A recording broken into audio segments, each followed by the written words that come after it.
chose avant de commencer au niveau des définitions. Un solide, vous avez tous en tête ce que c'est. Par exemple, une sphère, une boule, un cube, un pavé, etc., etc. Et maintenant, je veux juste être clair avec vous sur ce qu'est un plan. On imagine quelque chose de plat. Par exemple, ici, mon équerre, elle est bien toute plate, d'accord?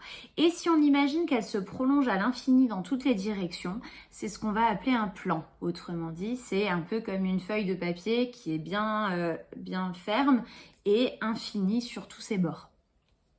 Donc, qu'est-ce qu'une section de solide? La section d'un solide est la figure obtenue lorsqu'on coupe un solide avec un plan. Alors, on va regarder une animation. Là, vous voyez, j'ai un plan en verre, c'est bien quelque chose de bien plat. Et j'ai choisi comme solide un cylindre. J'aurais pu prendre n'importe lequel, il fallait un solide pour illustrer, donc le cylindre. Et je vais monter mon plan, comme vous voyez, et on voit que le plan, il vient couper le cylindre.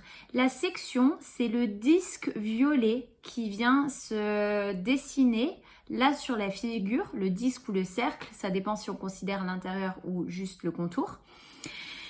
Et donc c'est ça la section, c'est cette figure plate à l'endroit où on coupe.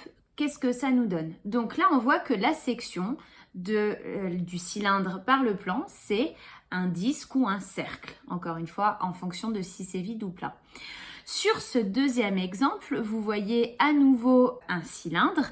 Il y a de nouveau un plan, cette fois-ci il est vertical et le plan il va venir couper le cylindre comme vous pouvez l'observer sur la vidéo et on se rend compte que la section qui est de nouveau en violet, en fonction de l'endroit où je coupe, je vais avoir une section qui va avoir une taille plus ou moins grande.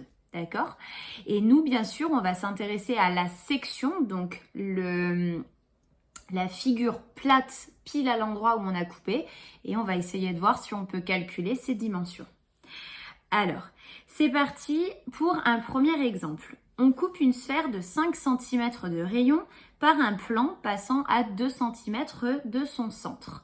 Deux questions, quelle est la nature de la section et quel est le rayon de la section? Alors, un petit schéma pour visualiser tout ça.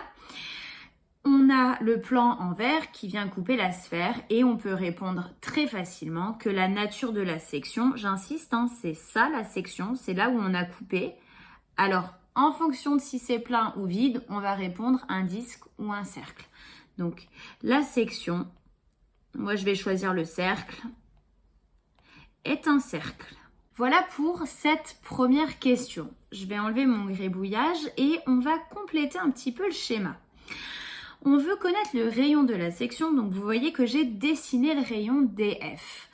Et il faut que je réfléchisse à un moyen de calculer ce rayon. Alors pour l'instant, a priori, là directement, on ne peut pas faire grand-chose.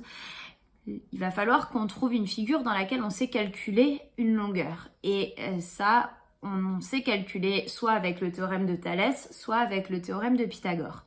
Donc l'idée c'est, est-ce que je peux trouver un des deux ici? Alors Thalès, ça paraît compliqué parce qu'on ne voit vraiment pas deux triangles, l'un qui est opposé à l'autre ou l'un qui est dans l'autre. Donc on va partir sur le théorème de Pythagore plutôt. Et pour ça, j'ai deux possibilités. Soit je vais fermer ici et je vais considérer mon triangle ici qui est rectangle puisqu'on a dessiné un rayon bien droit qui est bien perpendiculaire au grand cercle qui coupe la sphère en plein milieu. Ou alors je considère mon triangle rectangle en vert.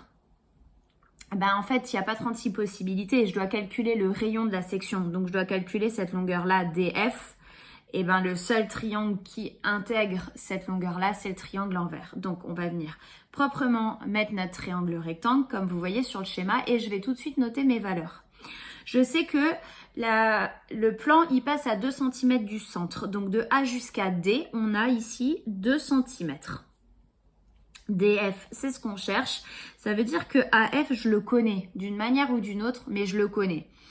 En fait, c'est quoi AF? Ça part du centre et ça va jusqu'au bord de la sphère. Autrement dit, c'est un rayon. Et on connaît le rayon de la sphère, c'est 5 cm. Donc, je peux noter ici 5 cm. J'ai bien un triangle rectangle et je peux bien appliquer le théorème de Pythagore. Donc, on y va. Dans le triangle DAF rectangle en D, on applique le théorème de Pythagore. Ça nous donne AF au carré est égal à AD au carré plus DF au carré. Autrement dit, 5 au carré égale 2 au carré plus DF carré. Donc, DF carré égale 25 moins 4. J'ai calculé mon 5 au carré, 25, 2 au carré, 4. Et je fais directement la soustraction. Et donc, DF au carré est égal à 21. Autrement dit, DF égale racine carrée de 21, qui nous donne environ 4,6 cm.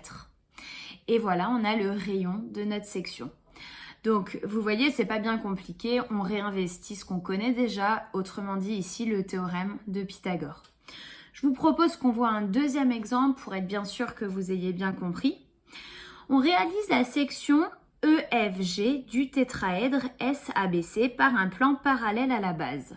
Donc, le petit triangle EFG, il est parallèle à la base ABC. Et on me demande quelle est la nature de la section et calculer EF. On remarque ici que ABC, le triangle à la base, c'est un triangle équilatéral puisqu'on a le codage comme quoi les trois longueurs sont de la même mesure.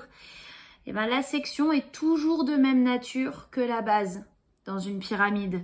Donc ici, c'est assez facile. On est sûr et certain que EFG est un triangle équilatéral.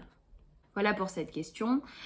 Et ensuite, calculer EF. Donc, je dois calculer cette longueur ici. Et pareil, je vais essayer de réfléchir. Est-ce que je peux appliquer Pythagore ou Thalès dans cette situation ici ? Eh bien, évidemment, cette fois-ci, on est plutôt dans la configuration de Thalès. On vient d'insister sur le fait qu'il y a des parallèles, les deux en vert. Et bien évidemment, SEA et SFC sont alignés puisqu'on a coupé sur les bords de la pyramide. Donc cette fois-ci, on est dans la configuration de Thalès. Donc on y va. On sait que SEA et SFC sont alignés et EF est parallèle à AC. Donc, on peut appliquer le théorème de Thalès qui nous donne SE sur SA égale à SF sur SC égale à EF sur AC. On vient remplacer par les valeurs. Donc, 2 sur 6. SF et SC, je m'en fiche un petit peu puisque je veux calculer EF. Donc, la fraction ici, je ne vais pas la reporter.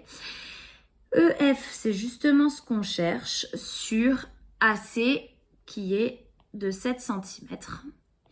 On termine avec la conséquence du produit en croix. EF est égal à 2 fois 7 sur 6 qui nous donne 14 sixièmes qui fait environ 2,33 cm. Et on a réussi à calculer la longueur dont on avait besoin.